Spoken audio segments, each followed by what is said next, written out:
भागवत भगवान की जय। सूत जी ने इतना कहने पर ऋग्वेदो सौनक जी बोले, हे महाभाग सूत जी, हम लोग आपसे वही कथा की जिससे महर्षि सुखदेव ने राजा परीक्षित को सुनाया था पूछते हैं। तब उसमें कृपा करके यह बतलाइए कि किस युग में, किस स्थान में, किस प्रयोजन से पहले यह कथा प्रकट हुई और यह क्या कारण था कि जिससे महर्षि व्यास ने श्रीमद् भागवत की रचना संहिता की रचना की।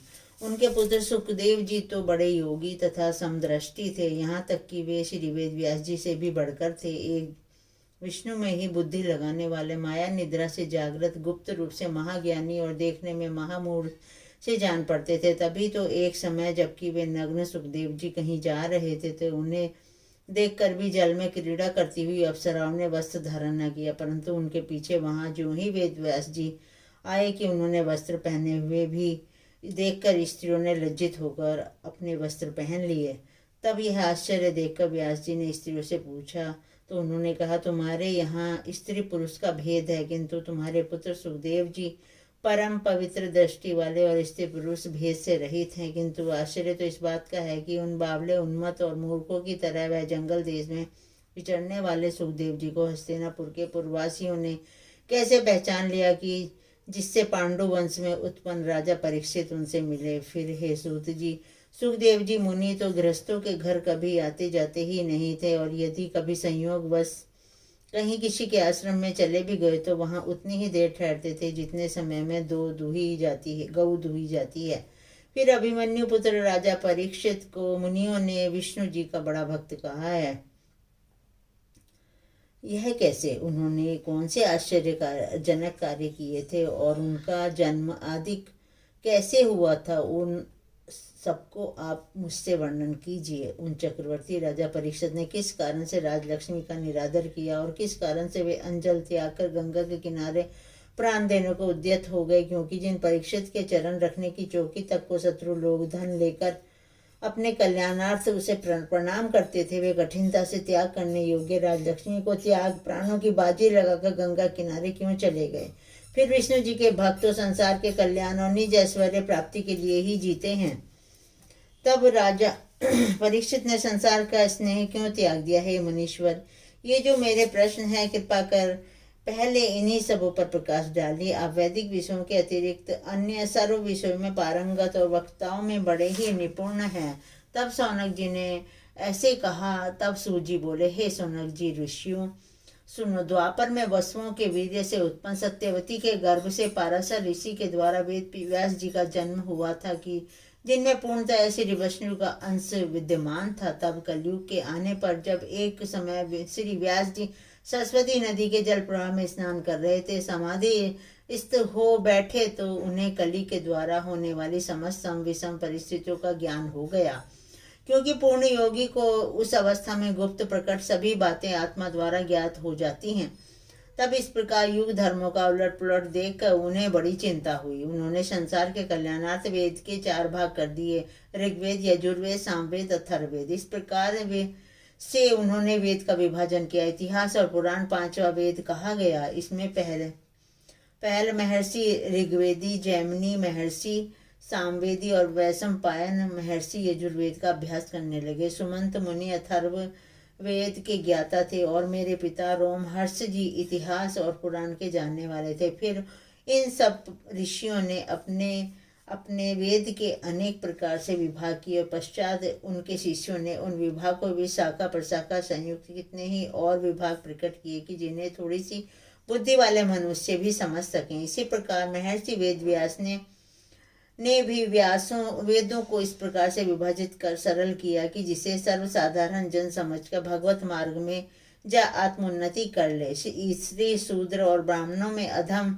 मनुष्यों को वेद सुनने का अधिकार नहीं है, परंतु जिसमें कोई भी कल्याण साधन से वंचित ना रहे, इसके लिए दया करके व्यास जी ने एक महाभारत नामक इतिहास ग्रंथ की रचना की, जिसमें सब वेदों का सार सन्निहित है।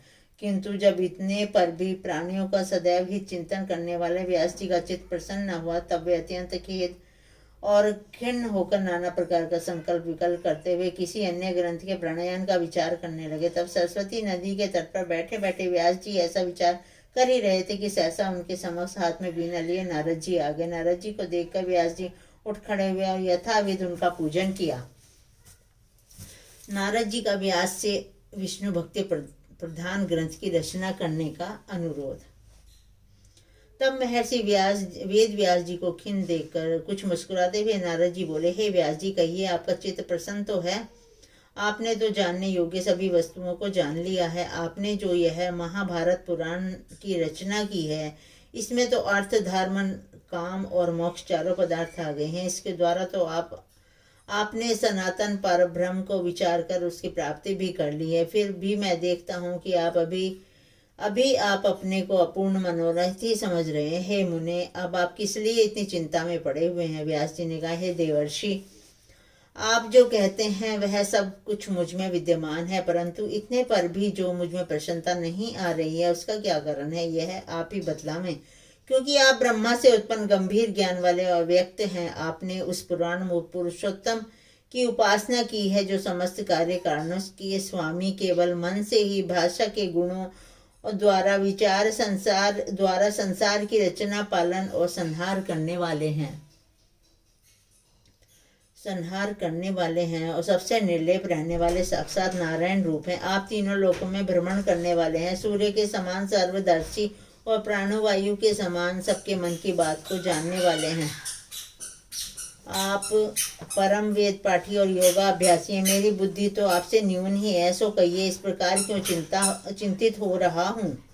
नारद जी बोले, हे मुने, आपने अब तक जितनी भी कुछ रचना की है, उन सब में ज्ञान वैराग्य आदि जितने भी अधिक उपयोगी विषय क्यों न भर दियो, परंतु उनमें प्रायः भगवान के निर्मल यश का वर्णन नहीं किया गया है। भला वह ज्ञान किस काम का कि जिसमें धर्म आदि ज्ञान से भगवान न प्रसन्न हो? मैं ऐसे ज्ञान को तुच्छ समझता हूँ। हे व्यास जी, आपने जिस उत्तमता से धार्मिक विषयों का वर्णन किया है, उतनी श्रेष्ठता से नारायण विष्णु जी के प्रभाव का वर्णन नहीं किया है। जिस काव्य में श्री विष्णु जी का चरित्रों का ज्ञान न हो, वह अपूर्ण है। उसे विद्वान जन